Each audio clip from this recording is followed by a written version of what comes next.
Yun, magandang buhay sa lahat mga bossing. At i-update ko lang kayo sa kondisyon ng construction dito sa mill. Bali nga pala mga boss nga, eto nga, nagtataas na nila to. Kaya pinag-iingat po muna ang lahat. Yan, may barricade pong nilagay, tape barricade,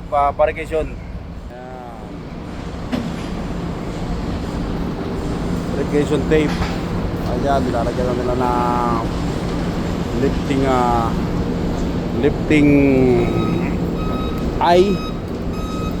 Nilalagyan nila ng hook sa lifting eye. Ayan natin mga bossing. Kasi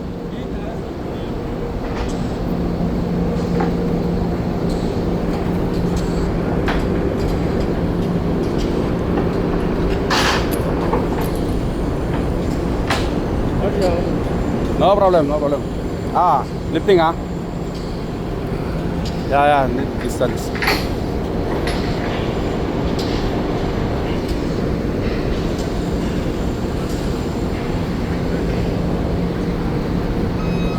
Yan, magkakata sila mga bossing. At i-video lang natin.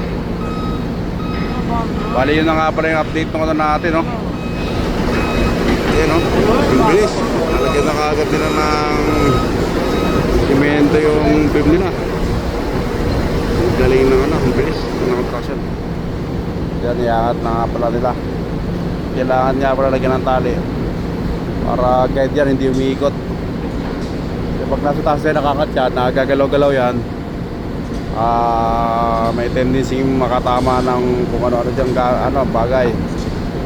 Yun nga pala mga bossing, ang paglagay ng hook ay dapat ay nasa labas yung latch, hook latch.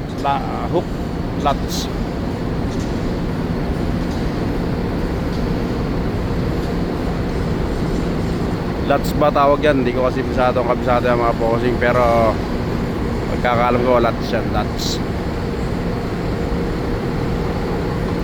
You know? Kaya video natin mga bossing. Araw ng Biyernes, February 13. Ayan mga bossing, lagyan nila ng tali. Yan ang purpose dyan, para hindi sumasayaw, hindi umiikot.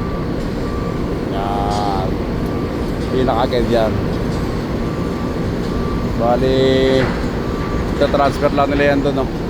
Kasi binubunan nila yung pinaka housing ng mill. Yun, no? Yan, napapansin nyo yan. Yan, mga doon yan.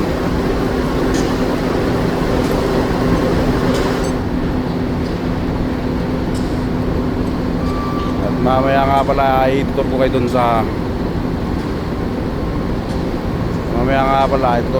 sa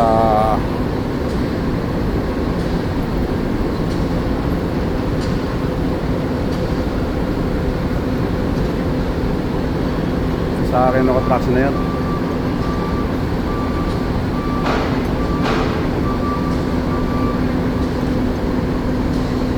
Yan na, nalilpag na nila. Yan lang. Sa tanggalin na nila.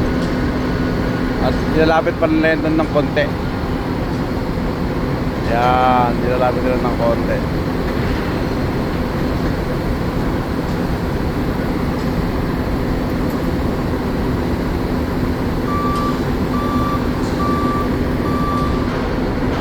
Kaya meron silang trigger doon. Ayan lang. Medyo ilalapit nila yun doon.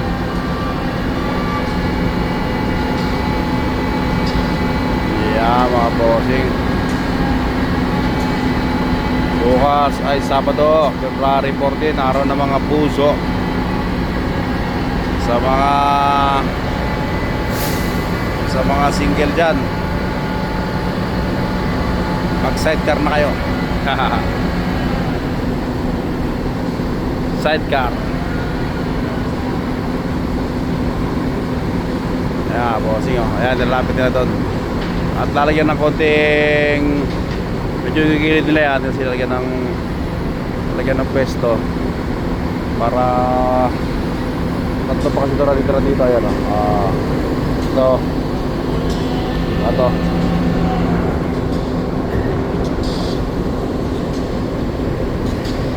bossing.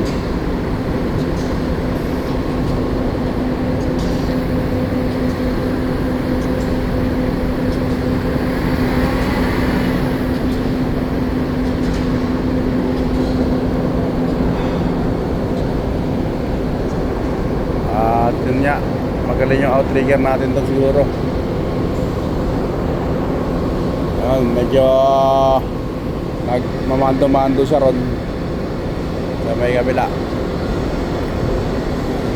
At magaling yung pagkokontrasyon nila. Kasi nga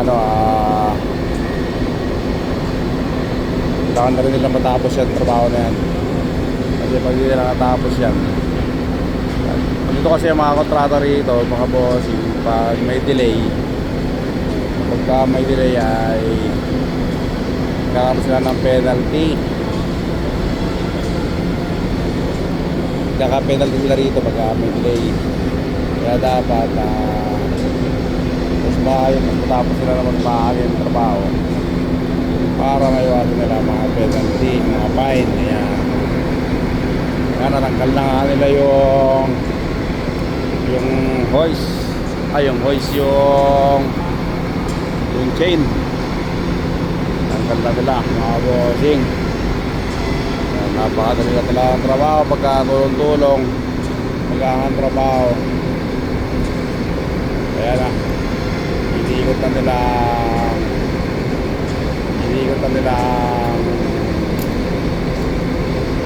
ang crane. How are you, boss? Good. How are you? Good. Too much work? Iniikot na nga nila yung crane.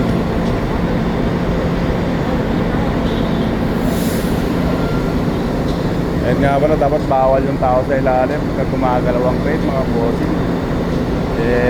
Kasi pwede pag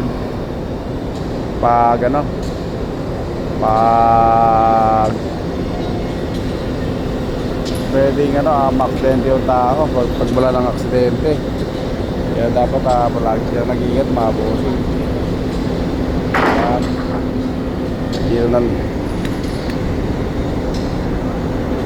Hirap din talaga yung trabaho na yan dahil maraming amo at nakaputok yung mga amo sa trabaho nila. At dapat talaga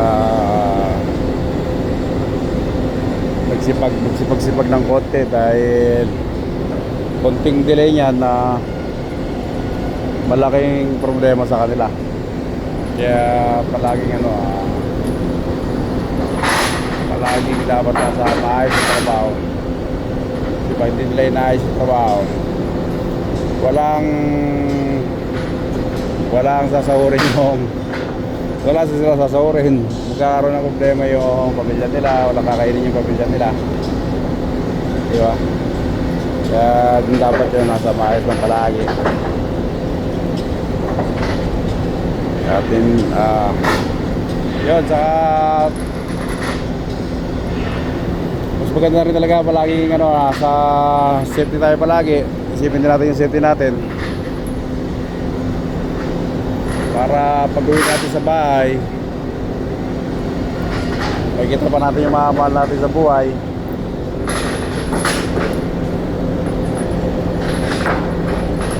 At hanggang dito lang po muna ang ating video, mga bossing, for today. Mag-iingat po tayo palagi. Magandang buhay sa lahat. Kaya mga bossing, magandang buhay sa lahat, mga bossing. At mag-iingat po tayo palagi sa trabaho natin. Kaya hanggang dito lang po muna ang ating video. in-update ko lang po kayo sa ating video ngayong araw na ito mga bossing. Arbab!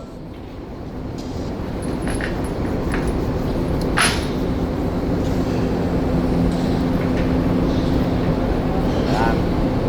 At itataas na ulit nila isa.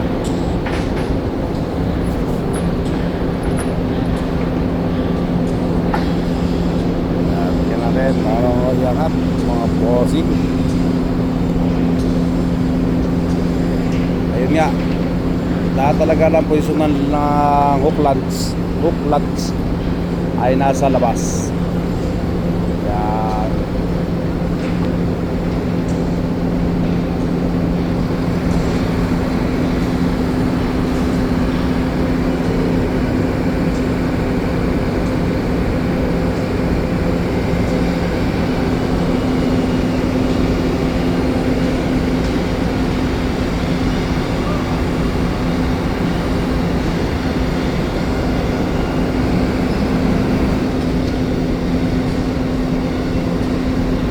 Kung nababas niyo po, tabing crane.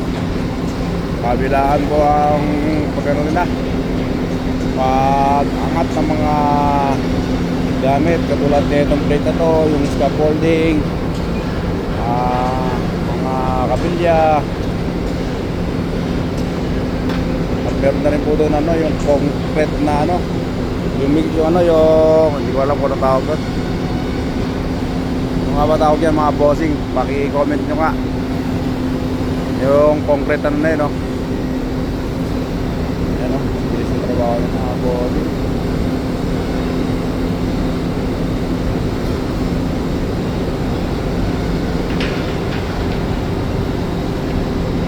Sobrang bilis.